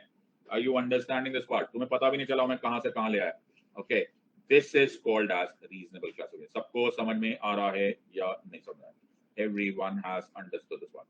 So ये क्यों किया जाता है? ये इसीलिए किया जाता है ताकि रूल ऑफ लॉ मेंटेन रहे। रूल ऑफ लॉ के 3 इंपॉर्टेंट वर्ड सुनो। Number 1, 3 principle. तुम्हें दिखाई दिया मैंने रूल ऑफ लॉ बोला था, एवी डाइसी का rule of law. It says absolute supremacy of law. So everyone has understood. Say the word: absolute supremacy of law, equality before law, and predominance of legal spirit. सबको समझ में आ रहा है या नहीं? सर ये सुप्रीमेसी ऑफ द लॉ है, इसी को बोलते हैं लेक्स रेक्स। क्या बोलते हैं इसको? Lex rex. Are you understanding this और नॉट? सबको समझ में आ रहा है या नहीं? So Honorable Supreme Court की judgment in the secretary Haryana state electricity board versus Suresh, the court observe. ये तुम्हें जजमेंट का नाम कोई नहीं पूछेगा, लेकिन तुम्हें पता होना चाहिए कि ये क्या बोलते हैं। What does this mean? Equality clause in constitution does not speak of मियर formal equality before the law. It is not merely equality before the law. सिर्फ नाम के लिए इक्वालिटी इक्वालिटी मत बोलो। It is the concept of real and substantive equality which strikes out the inequalities arising on the account of vast social economic differentiation and is thus consequently an essential ingredient of social and economic justice.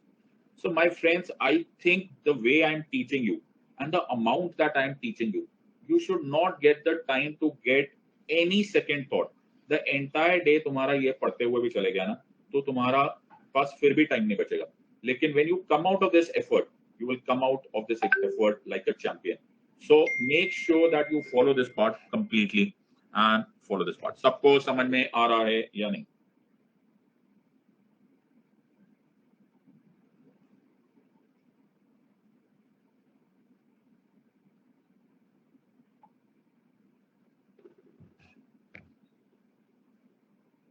Everyone has understood?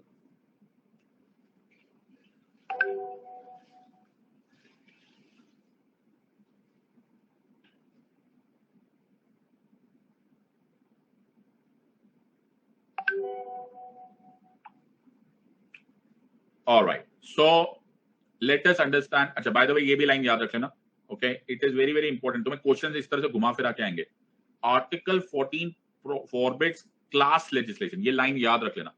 It does not forbid classification or differentiation which rests upon reasonable grounds of distinction. Are you understanding? ये reasonable क्या होता है sir? Reasonable होता है intelligible differentia. Word use करोगे. क्या बोले sir? Intelligible differentia. Word use करना. तो तुम सिर्फ caste, religion, gender के बेसिस पे नहीं यूज करोगे. तुम इस बात पे यूज करोगे कि क्या सही में there is a need or there is not a need. Are you understanding? तो ये सारे वर्ड्स यूज करके आना. What is intelligible differentia? तो जब हम रीजनेबल क्लासिफिकेशन बोलते हैं तो we are talking about intelligible differentia. सबको समझ में आ रहा है या नहीं? तो वो इंटेलिजेंट थॉट प्रोसेस था. क्या इंटेलिजेंट थॉट प्रोसेस था कि यार ये कैसे देगा 5 लाख 50 लाख रुपए. Are you understanding? This is what is called as intelligible differentia. सबको समझ में आ रहा है या नहीं आ रहा है? Everyone has understood this one. Thank you Saurabh, God bless you. सबको समझ में आ गया?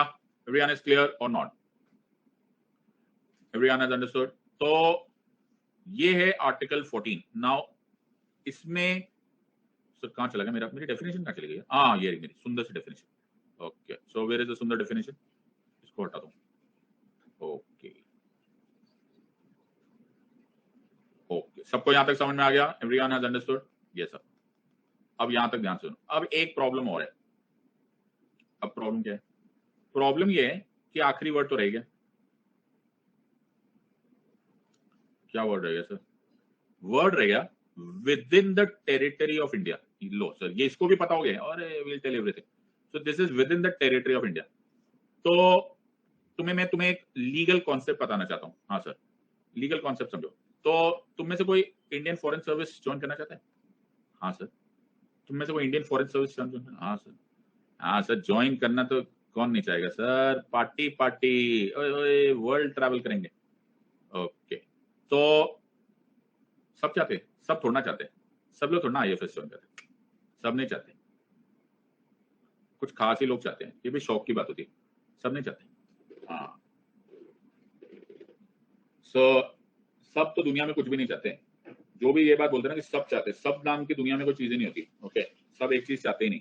Okay, so let us try and understand this. तो ये क्या है सर? इतना सुंदर डायग्राम. हाँ, मेरा डायग्राम अच्छा लगा ना? तो हाँ, ये इंडिया है. अच्छा, और ये क्या है सर? ये यूएसए. अच्छा, तो इंडियंस ना डिप्लोमैट्स भेजते हैं. कहाँ भेजेंगे? डिप्लोमैट्स, एम्बेसडर्स, जो मर्जी बोलोगे. ओके, ये अमेरिका में जाके रहोगे तुम. तो वहां पे वॉशिंगटन डीसी है, वहां पर तुम्हारा एम्बेसी होगी. ओके, सबको समझना है? वैसे अमेरिका का एक एम्बेसडर इंडिया आएगा. ओके, और दिल्ली में चाणक्यपुरी में तुमको इतनी बड़ी एम्बेसी मिल जाएगी. तो ये होगा embassy of USA in India, और ये embassy of India in USA. अब कमाल की बात मालूम है क्या है? हाँ सर, कमाल की बात ये है कि लीगली स्पीकिंग ये जो एम्बेसी ऑफ इंडिया है ना, हाँ सर, ये जो एम्बेसी ऑफ इंडिया है ये अमेरिका में है. अच्छा, ये आपने सर बहुत काम की बात बताई सर. ये हमको अभी तक किसी ने नहीं बताई थी सर. इसके लिए आपको 2 नोबेल प्राइजेस है. ओके, ये जो एम्बेसी है ना इंडिया की, ये अमेरिका में है. हाँ, अच्छा, और ये जो एम्बेसी ऑफ अमेरिका है ना, ये इंडिया में है. सर इमोशनल से होते जा रहे हैं. मतलब इतना ज्ञान कभी नहीं मिला सर 2 मिनट में. अच्छा, यार तुम ऐसे मजाक उड़ा रहे हो. पॉइंट ये पे है कि ये जो embassy of India in USA है ना, वो एक्चुअली इंडियन टेरिटरी है. क्या बात माना जाता है? Yes, are you understanding this part? और ये जो embassy of USA in India है ना, वो एक्चुअली अमेरिकन टेरिटरी मानी जाती है. Are you understanding? तो तुमने मूवी देखी होगी, आर्गो मूवी देखी? आर्गो मूवी देखी? आर्गो मूवी, या फिर ऐसे भी देखा जैसा काबुल में हमारी एम्बेसी पे अटैक हुआ था तो हमारे कमांडोज गए थे. क्यों? क्योंकि वो एक तरह से हमारी टेरिटरी है. Are you understanding this? बात समझ में आ रही है कि नहीं आ रहा है? अब थोड़ा सा दिमाग लगाना. अगर इस दिमाग लगाओगे तो तुम सोचो कि तुम यहाँ से उड़ के गए, तो प्लेन से गए थे, उड़ के नहीं गए थे. अच्छा, प्लेन से गए और जाकर यहाँ पर जाके बैठे हुए, और तुम हमारे एम्बेसी के रिप्रेजेंटेटिव हो. तो तुम पर किसके लॉज लगेंगे? तुम पर किसके लॉज लगेंगे? तुम पर किसके लॉज लगेंगे? सर इंडिया के. आर यू अंडरस्टैंडिंग दिस और नॉट? और वो जो अमेरिकन यहाँ पर आया हुआ है उसके ऊपर किसके लॉज लगेंगे? सर अमेरिका में अमेरिकन लॉज लगेंगे. आर यू अंडरस्टैंडिंग दिस और नॉट? सबको समझ में आ रहा है या नहीं आ रहा? इसी चीज के बेसिस पे बना जाता है डिप्लोमैटिक इम्यूनिटी. क्या बोलते हैं इसी चीज के बेसिस पे? Diplomatic immunity. ये क्या होता है सर? डिप्लोमैटिक इम्यूनिटी के अनुसार अगर कोई डिप्लोमैट है, अगर कोई visiting head of the state है, ओके, और वो इंडिया आया, तो उस पे इंडिया के लॉज नहीं लगेंगे। Are you understanding? Our laws are not applicable on them. Are you understanding this? And vice versa. So अगर तुमको ऐसा दिखाई देगा तो तुमको दिखाई, तो तुम्हें ये देवयानी खोबड़ागढ़े का स्टेटमेंट याद आ गया होगा। तुम्हें याद आ रहा है कुछ? हाँ सर, ये स्टोरी याद है तुम्हें? हाँ सर, हमको याद है। तो ये हमारी फॉरेन डिप्लोमेट मैडम थी, इनको अमेरिकन पुलिस ने किसी चीज के लिए इंटरोगेट किया, तो ऐसा धमाका हो गया, बोला कैसा तुमने टच किया हमको? Are you understanding? बिकॉज ये क्या एग्जाम्पल हुआ सर? डिप्लोमेटिक इम्यूनिटी का। आर यू अंडरस्टैंडिंग दिस और नॉट? सबको समझ में आ रहा है या नहीं? Everyone has understood this word? सबको समझ में आ गया? तो one of the exceptions to article 14, मैंने क्या बोला? One of the exceptions to article 14 is diplomatic immunity. सबको समझ में आ रहा है या नहीं समझ में आ रहा है? अरे बाबा समझ में आ गया, नहीं समझ में आ रहा है सर?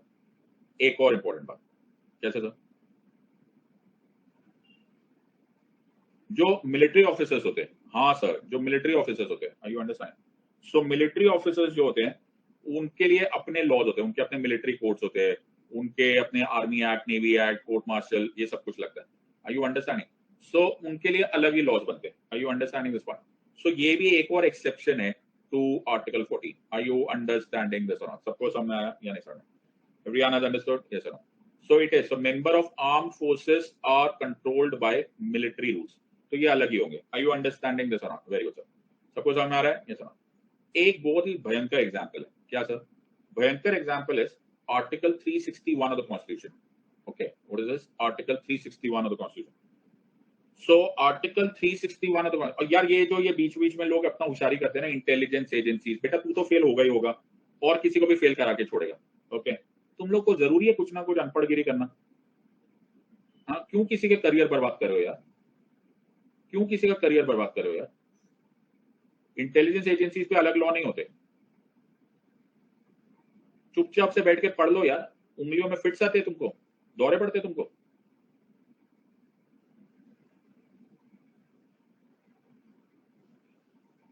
आराम से बैठ के पढ़ो यार, बेफालतू में कमेंट बाजी मत करो। आता जाता कुछ नहीं, पॉलिटी का पी नहीं आता, लेकिन लिखेंगे जरूर, कमेंट जरूर करेंगे। ओके, सो आर्टिकल 361 गिव्स, ध्यान से सुनना, ऑफिशियल इम्यूनिटी, वर्ड यूज करोगे, क्या यूज करना सर? ऑफिशियल इम्यूनिटी, वर्ड क्या यूज करें sir? Official immunity to president and the governor. Word क्या यूज करना sir? President and governor of the state. Word क्या यूज करना sir? Of the state. Are you understanding this word? So ये क्या है sir?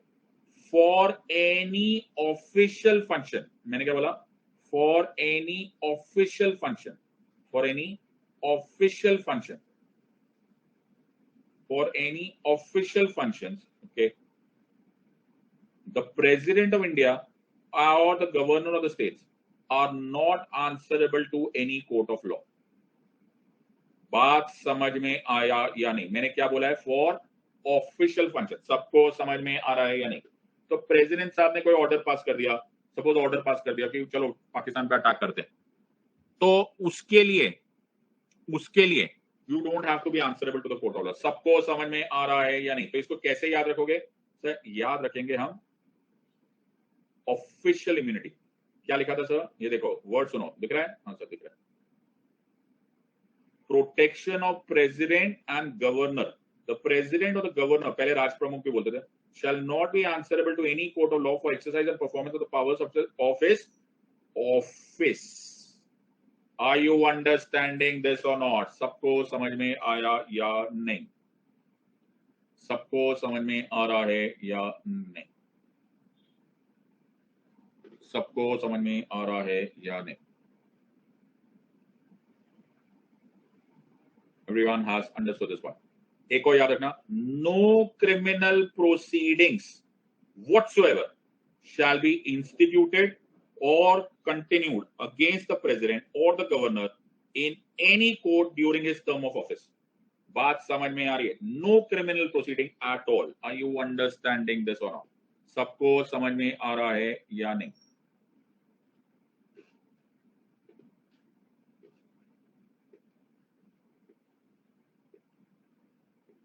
सबको समझ में आ रहा है या नहीं?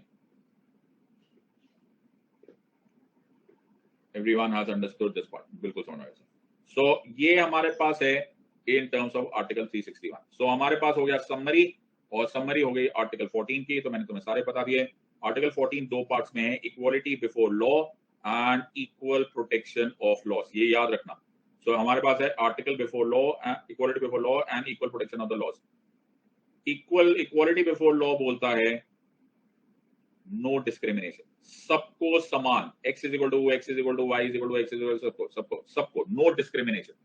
इक्वल प्रोटेक्शन बोलता है like must be treated like, मतलब अगर दो लोग बिल्कुल सेम पोजीशन पे है तो उनको सेम ट्रीटमेंट करो। Unlike must not be treated like, तो एक गरीब है एक अमीर है उसको सेम ट्रीटमेंट मत करो, वो भी इनजस्टिस होगा। आर यू अंडरस्टैंडिंग दिस और not? Just one more.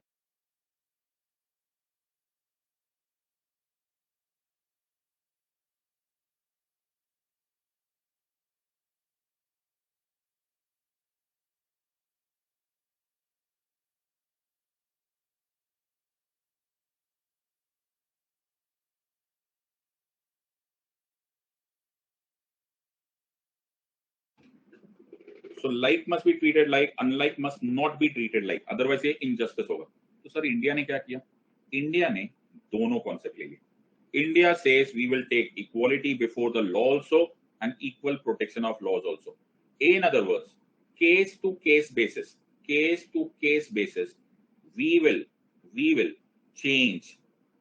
The judge will decide whether they want to use this concept or he wants to use this.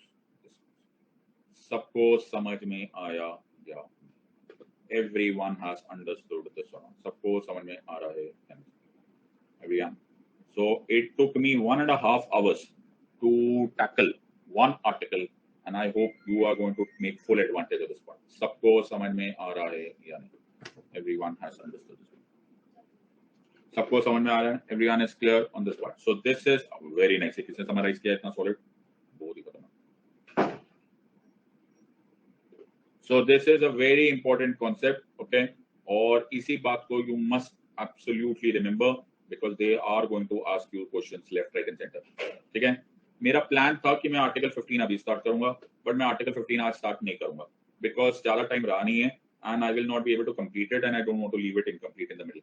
So let us do it tomorrow, okay? और article 14 अब revise करके आना, ये heavy weight article है, make sure that you know this completely. Are you understanding this और not?